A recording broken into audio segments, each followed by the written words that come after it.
দেখো, আজ আমরা নেশন চেঞ্জের অ্যাসার্টিভ সেন্টেন্সের যে রুলসগুলো শিখিয়েছিলাম বা বলেছিলাম তোমাদেরকে, তার উপর একটা প্র্যাকটিস সেট দেখে নিই বা অ্যাসার্টিভ সেন্টেন্সকে আরেকবার রিভিশন করে নিই। দেখো, Aritra says there is no ink in the ink pot. এটা ডায়েট স্পিচে আছে। ডায়েট স্পিচের ক্ষেত্রে কি বলেছিলাম? ইনভার্টেড কমার মধ্যে বক্তার উক্তিটা থাকবে, তাই না? আর এই যে অংশটা, এটাকে বলেছিলাম রিপোর্টিং ভার্ব। কি বলেছিলাম? Reporting verb. আর ইনভার্টেড কমার মধ্যে যেটা থাকছে সেটাকে বলেছিলাম রিপোর্টেড স্পিচ। এবার দেখো, এটা আরেকবার বলে দিলাম তোমাদেরকে, যখন সে টু থাকবে তখন টেল ভার্বকে ইউজ করতে বলেছিলাম রিপোর্টিং ভার্বের পরিবর্তে। কিন্তু এখানে দেখো সেজ আছে, প্রেজেন্টে আছে, তাহলে এটা চেঞ্জ করতে হবে না, কারণ শুধুমাত্র সে আছে, অরিত্রা সেজ। এবার দেখো কি বলেছে, রিপোর্টিং ভার্বকে লেখার পর অ্যাসার্টিভ সেন্টেন্সে দ্যাট বসে, দ্যাট লিঙ্কারকে ব্যবহার করতে হয়, তাহলে আমরা দ্যাট ইউজ করলাম। এবার যেটা আমাদের মাইন্ডে রাখতে হবে, রুলসে কি বলেছিলাম? রিপোর্টিং ভার্ব প্রেজেন্ট বা ফিউচার, ফিউচার মানে কি শ্যাল বা উইল থাকবে। যদি ফিউচারে থাকে তাহলে রিপোর্টেড স্পিচের কিন্তু কোনো পরিবর্তন হয় না। তাহলে সেজ দ্যাট, এবার এটা বসে যাবে, দেয়ার ইজি থাকবে, no ink in the ink pot. Okay, এরপরটা দেখে নাও, বিনয় উইল সে। এ দেখো রিপোর্টিং ভার্ব সে, এখানে কিন্তু কোনো অবজেক্ট নেই, মানে সে টু দিয়ে কিছু নেই, তাহলে টেল ভার্ব আনার কোনো প্রয়োজনই নেই। তাহলে এটা হবে বিনয়, বিনয় উইল সে, উইল সে। এবার দ্যাট বসবে, এ দেখো রিপোর্টিং ভার্ব ফিউচারে আছে, তাই না? কারণ উইল শ্যাল বা উইল রয়েছে এখানে।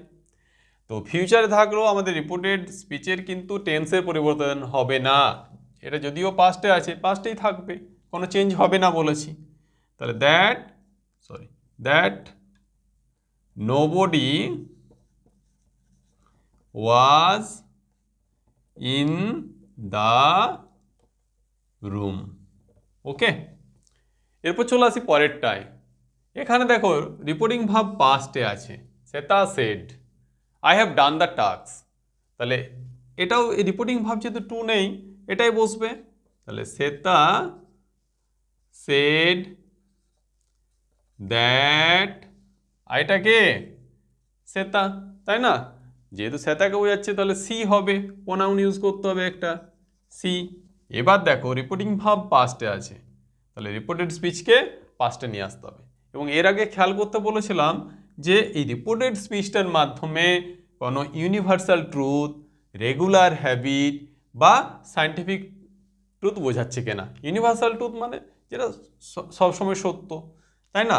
রেগুলার হ্যাবিট, দৈনন্দিন অভ্যাস, এগুলো যদি বোঝায় তাহলে কিন্তু কোনো চেঞ্জ হতো না। কিন্তু এখানে দেখো I have done the task, এই টাইপের কোনো অভ্যাস বোঝাচ্ছে না, তাহলে এটা পাস্টে কনভার্ট করতে হবে। দেখো এটা প্রেজেন্ট পারফেক্টে আছে, তাহলে আমাদের হয়ে যাবে পাস্ট পারফেক্টে, যেহেতু রিপোর্টিং ভার্ব পাস্টে আছে। তাহলে she had done the task. ঠিক আছে, তারপরে দেখো Shubho said I return at night. এই দেখো সেড পাস্টে আছে reporting verb, I return at night, এ দেখো রিটার্ন মানে পাস্টে আছে, তাই রিপোর্টিং ভার্ব এবং রিপোর্টেড স্পিচ দুটোই পাস্টে আছে। তাহলে কি করতে হবে আমাদের? এটা পাস্ট ইন্ডিফিনিট, তার মানে পাস্ট পারফেক্টে নিয়ে যেতে হবে। তাহলে দেখো শুভ সেড দ্যাট, এটাকে শুভ, তাই না? তাহলে দ্যাট হি, এবারে দেখো যেহেতু দুটোই পাস্টে তাহলে হ্যাড আসবে, had returned at night. Okay, এরপরটা চলে আসি, she said I have seen this boy before. দেখো রিপোর্টিং ভার্ব এটাও পাস্টে আছে, তাহলে এটা হয়ে যাবে সি সেড, এবার লিঙ্কার দ্যাট, তাই না? আইটা কে? সি, তাহলে দ্যাট সি। এবার দেখো এটা পাস্টে আছে, তাহলে হ্যাভেরও পাস্ট ফর্ম হবে that she had, seen this, এটা চেঞ্জ হয়ে হয় দ্যাট, মানে ইনডাইরেক্ট স্পিচে এটা হয়ে যাবে দ্যাট বয় বিফোর। এই বিফোর কিন্তু কোনো চেঞ্জ হবে না, কিন্তু এটা যদি অ্যাগো থাকতো তাহলে কিন্তু আমরা বিফোর করতাম। দেখো, Supriya said my brother is drawing pictures. এখানে দেখো রিপোর্টিং ভার্ব পাস্টে আছে, শুধুমাত্র সেড আছে, সেড টু মানে অবজেক্ট নেই, তাহলে এটাই বসবে। তাহলে সুপ্রিয়া সেড, এবারে লিঙ্কিং ওয়ার্ড দ্যাট, এবারে দেখো মাই বাদার, সুপ্রিয়ার ভাই, তাই না? তাহলে কি হবে সেক্ষেত্রে, মায়ের জায়গা হবে হার, হার ব্রাদার ওয়াজ, দেখো এটা রিপোর্টিং ভার্ব পাস্টে আছে, তাহলে এটাও পাস্টে চলে যাবে, প্রেজেন্ট কন্টিনিউয়াস থেকে পাস্ট কন্টিনিউয়াসে চলে যাবে, ওয়াজ ড্রয়িং পিকচার্স। ঠিক আছে, পরেরটা দেখো, দে সেড, এই দেখো রিপোর্টিং ভার্ব পাস্টে আছে, উই ওয়েন্ট টু কলেজ, আমরা কলেজে গিয়েছিলাম। তবে আমি বারবার বলবো, তোমরা এই প্র্যাকটিস সেটটা করার আগে অবশ্যই ন্যাশন চেঞ্জের অ্যাসার্টিভ সেন্টেন্সের যে প্রথম ক্লাসটা আছে, মানে রুলসের যে ক্লাস আছে, সেটা কিন্তু অবশ্যই দেখে নেবে, তাহলে ব্যাপারটা তোমাদের কাছে আরও বেশি ইজি হবে এবং সেটা তোমাদের বুঝতে আরও বেশি হেল্প করবে। দেখো তাহলে দুটোই পাস্টে আছে, তার মানে আমাদের রিপোর্টেড স্পিচকে পাস্ট পারফেক্টে নিয়ে যাবো ইনডাইরেক্টে, তাহলে এটা হবে দে সেড দ্যাট, উইটাকে দে, তাহলে এখানে দে হয়ে যাবে, দে যেহেতু দুটোই পাস্টে আছে পাস্ট পারফেক্টে যাবে, হ্যাড, এবার দেখো ওয়েন্ট মানে গোয়ের পাস্ট ফর্ম ছিল, তার থার্ড ফর্ম হচ্ছে গন, কারণ গো ওয়েন্ট গন, তার থার্ড ফর্ম আমাদের লিখতে হবে ওয়েন্ট টু কলেজ। পরেরটা দেখো, they said time and tide wait for none, এ দেখো এটা পাস্টে আছে, কিন্তু time and tide wait for none এটা একটা প্রভাব বা সেইং বলা যেতে পারে। আমি কি বলেছিলাম, কোনো সেইং, প্রভাব বা কোনো কোটেশন, মানে কোটেড স্পিচ, কারো উক্তি, সেগুলোর ক্ষেত্রে কিন্তু কোনো চেঞ্জেস হবে না। দেখো এক্ষেত্রেও তাই, they said that time and tide wait for none. Okay, পরেরটা দেখো, he says I could pass the exam. এখানে দেখো রিপোর্টিং ভার্ব প্রেজেন্টে আছে, তাহলে রিপোর্টেড স্পিচের কি চেঞ্জেস আসবে না, তাহলে এটা হয়ে যাবে he says that I could pass the exam. Okay, এরপর দেখো কোশ্চেন নাম্বার 10, সুবীর সেড, দেখো পাস্টে আছে reporting verb, I was doing sums, এটা দেখো পাস্ট কন্টিনিউয়াসে আছে, কারণ ওয়াজ বা ওয়ের আছে এবং ভার্বের সাথে আইএনজি যোগ আছে, তাহলে যেহেতু দুটোই পাস্টে আছে তাহলে কি হবে পাস্ট পারফেক্ট, এটা হয়ে যাবে পাস্ট পারফেক্ট কন্টিনিউয়াসে চলে যাবে, তাহলে এটা হয়ে যাবে সুবীর সেড দ্যাট, এটা কে সুবীর, তার মানে হি আসবে, হি। এবারে দেখো দুটোই পাস্ট আছে, তাহলে পাস্ট পারফেক্ট কন্টিনিউয়াস মানে হ্যাড আসবে, এবারে হ্যাড বিন, ভার্বের সাথে আইএনজি যোগ মানে ডুইং সাম। ঠিক আছে, দেখো he said Babur was the first empire of the Mughal empire. দেখো এই যে বাবর, হি সেড রিপোর্টিং ভার্ব পাস্টে আছে, Babur was the first empire of Mughal empire, এটা দেখো একটা ইউনিভার্সাল ট্রুথ, তাই না? মুঘল এম্পায়ারের প্রথম সম্রাট কে ছিল? বাবর। তাহলে আমি কি বলেছি, রিপোর্টিং ভার্ব পাস্টে থাকা সত্ত্বেও যদি একটা ইউনিভার্সাল ট্রুথ, রেগুলার হ্যাবিট বা কোনো প্রভাব বা কোনো সেইংস এগুলো বোঝায়, তাহলে কিন্তু রিপোর্টেড স্পিচের কোনো চেঞ্জ বা টেন্সের কোনো চেঞ্জ হয় না। তাহলে এক্ষেত্রেও যেহেতু এটা হিস্টোরিক্যাল ট্রুথ বোঝাচ্ছে, তাহলে এই ক্ষেত্রেও কোনো চেঞ্জ হবে না, হি সেড, এবার লিঙ্কিং ওয়ার্ড দ্যাট, এবারে যেটা আছে সেটা বসে যাবে, Babur was the first emperor of the Mughal empire.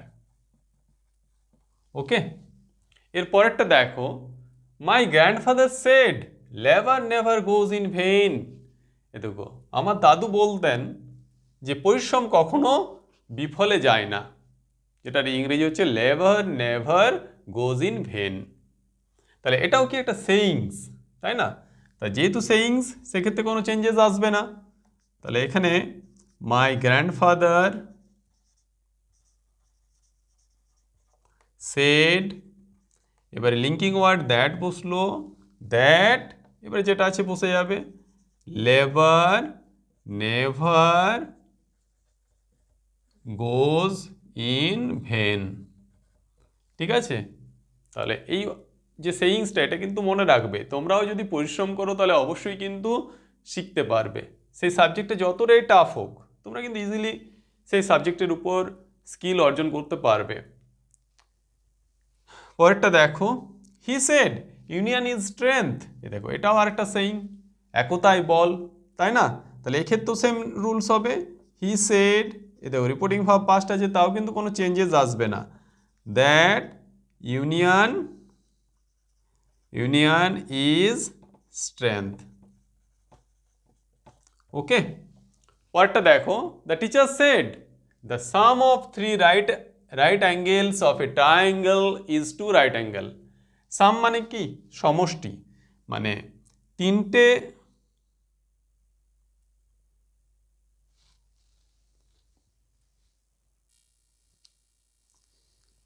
Sorry, এখানে একটু ভুল হয়েছে, the sum of three angles, ঠিক আছে, এটা সাম অফ থ্রি অ্যাঙ্গেলস হতো। The teacher said the sum of three angles of a triangle is two right angle, মানে ত্রিভুজের তিনটে কোণের সমষ্টি হলো দুই সমকোণ, মানে 180 ডিগ্রি। তাহলে এটাও দেখো একটা ইউনিভার্সাল ট্রুথ, তাহলে কোনো চেঞ্জেস আসবে না। তাহলে এটা হয়ে যাবে, দ্য টিচার সেড দ্যাট, এবারে যেটা আছে সেটা লিখে দেবো, the sum of three angles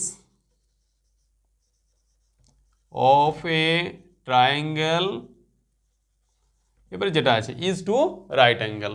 ওকে, এখানে একটু ভুল হয়ে গিয়েছিল, এখানে থ্রি রাইট অ্যাঙ্গেলস লিখে ফেলেছিলাম, যেটা কিন্তু থ্রি অ্যাঙ্গেলস হতো। হ্যাঁ, এবার দেখো, Aritra said Namita swims daily. এই দেখো, একটা regular habit, Namita swims daily, Namita প্রতিদিন সাঁতার কাটে। কে বলছে? অরিত্রা। তাহলে দেখো, এক্ষেত্রে এই পাস্টে থাকা সত্ত্বেও এটা চেঞ্জেস আসবে না রিপোর্টেড স্পিচের, কারণ কি এটা একটা রেগুলার হ্যাবিট বোঝাচ্ছে। তাহলে এটা হবে, অরিত্রা সেড দ্যাট, এবার এটা বসে যাবে, নমিতা সুইমস ডেইলি। ওকে, তাহলে আজকে প্র্যাকটিস সেটে কিন্তু এই পর্যন্তই, যেটা অ্যাসার্টিভ সেন্টেন্সের রুলসগুলো আরেকবার রিভিশন হয়ে যাবে। ক্লাসটা ভালো লাগলে অবশ্যই লাইক করবে এবং কমেন্টে তোমাদের মতামত জানাবে। আর যারা এখনও চ্যানেলটা সাবস্ক্রাইব করনি, তারা অবশ্যই আমাদের চ্যানেলকে সাবস্ক্রাইব করে নেবে, ইংলিশ গ্রামার এবং ভোকাবুলারিকে আরও সহজে জানার জন্য।